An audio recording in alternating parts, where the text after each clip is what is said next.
मांगी में हो गई ललनावा कैसे सपरी।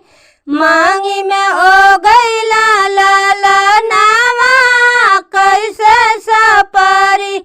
सासू जी अइली न्योता पठन के मांगे भारी ने। सासू जी अइली न्योता पठन के मांगे भारी ने। नेक की बदले ठेंग जमई पिया गए परदेस। चाबी ले गई सजनवा कैसे सपरी। चाबी ले गई सजनवा कैसे सपरी। मांगी में हो गई ललनावा कैसे सपरी।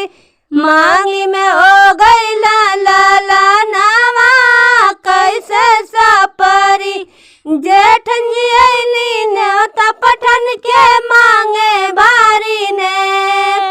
जेठन जी अइली न्योता पठन के मांगे भारी ने।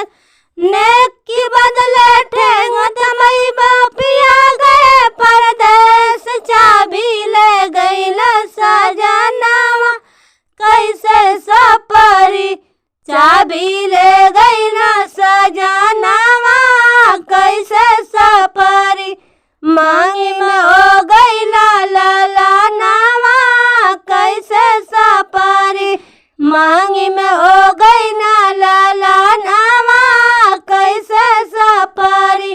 ननद जी अइली न्योता पठन के मांगे भारी ने। ननद जी अइली न्योता पठन के मांगे भारी ने। नेक की बदले ठेंग जमई पिया गए परदेस। चाबी ले गई सजनवा कैसे सपरी। चाबी ले गई सजनवा कैसे सपरी। मांगी में